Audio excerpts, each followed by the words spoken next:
नमस्कार दोस्तों। चलिए आइए आरबीआई को कंटिन्यू रखते हैं। पिछले सेशन में अपन ने कुछ इंपॉर्टेंट चीज़ें थी उनके बारे में चर्चा कर ली थी। जैसे कि आरबीआई का पूरा नाम रिजर्व बैंक ऑफ इंडिया है। 1934 के अधिनियम के अनुसार इसकी स्थापना हुई थी। इसका राष्ट्रीयकरण 1 जनवरी 1949 को हुआ था। और इसके अलावा और इम्पोर्टेंट चीज़ें थी जिसका उसके देखने के लिए उस वीडियो का लिंक डिस्क्रिप्शन में दिया गया है, वहाँ से आप देख लीजिए। अब आगे कंटिन्यू रखते हैं। कंटिन्यू रखने के लिए अगला पॉइंट अपना आरबीआई का लोगो।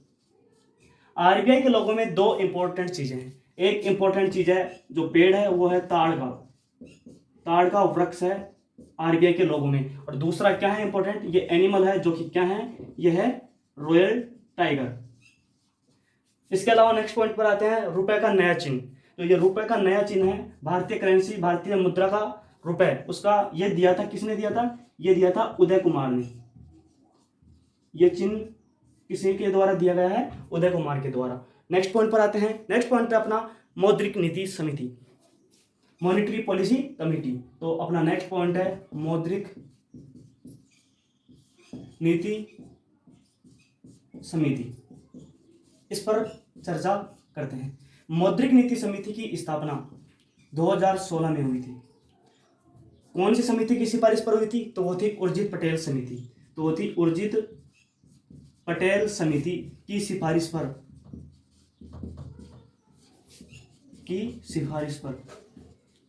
इस उर्जित पटेल समिति की सिफारिश पर मौद्रिक नीति समिति का गठन हुआ था। नेक्स्ट पॉइंट है जो मौद्रिक नीति समिति है उसमें कुल 6 सदस्य होते हैं। 6 सदस्य कुल होते हैं, जिनमें 3 आरबीआई से लिए गए होते हैं और बाकी के 3 सदस्य भारत सरकार द्वारा लिए गए होते हैं। अगला पॉइंट आता है मौद्रिक नीति समिति का अध्यक्ष। ये जो समिति होती है इसका अध्यक्ष कौन होता है, अध्यक्ष की बात आती है तो इसका अध्यक्ष होता है भारतीय रिजर्व बैंक, आरबीआई का गवर्नर। तो इसका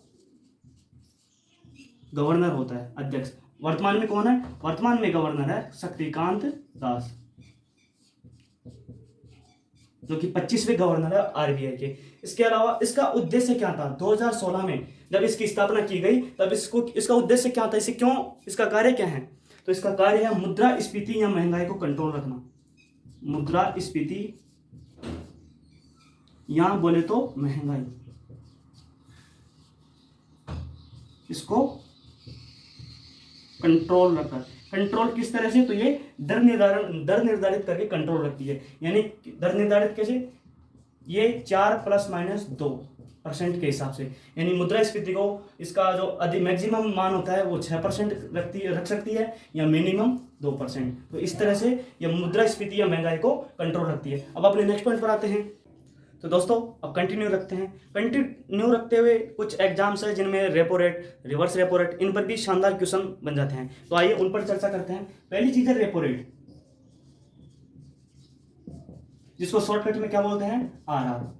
और दूसरी चीज क्या है, रिवर्स रेपो रेट।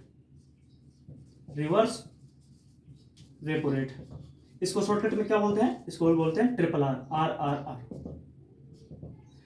एक डायग्राम से समझते हैं। यहाँ सुनिए कि पहला जो सेशन हुआ था उसमें अपन ने ये पता कर लिया था कि बैंकों का भी बैंक किसे बोला जाता है, आरबीआई को बोला जाता है। तो अगर किसी वाणिज्यिक बैंक को, किसी भी वाणिज्यिक बैंक को पैसे जमा करवाने हैं या पैसों की जरूरत के लिए लोन उठाना है तो वो किसके पास जाता है, आरबीआई के पास। तो मान लीजिए ये कोई सा भी बैंक है, कोई सा भी बैंक मान लीजिए, कोई सा भी बैंक, और ये मान लो कि आरबीआई सभी बैंकों का बैंक।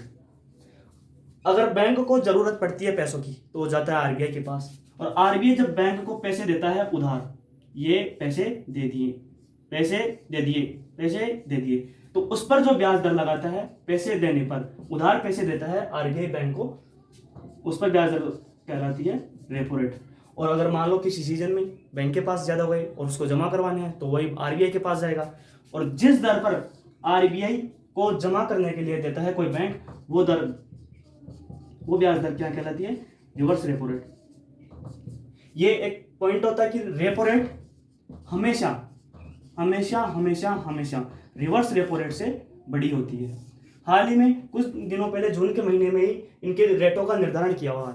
तो जो रेपो रेट होती है उसका निर्धारण करके किया था 4%, जो कि पिछले साल की तुलना में सेम है। रिवर्स रेपो रेट की 3.35%।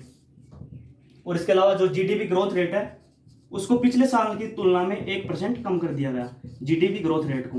यानी 2020 में जीडीपी ग्रोथ रेट थी वो थी 10.5%, जबकि 2021 में 1% घटाकर इसे 9.5% कर दिया गया। क्लियर आप सभी को? तो दोस्तों कैसा लगा आपको ये वीडियो, कमेंट सेक्शन में जरूर बताएं। वीडियो को अधिक से अधिक शेयर करें, लाइक करें और इसी तरह के और वीडियो पाने के लिए चैनल को सब्सक्राइब करें।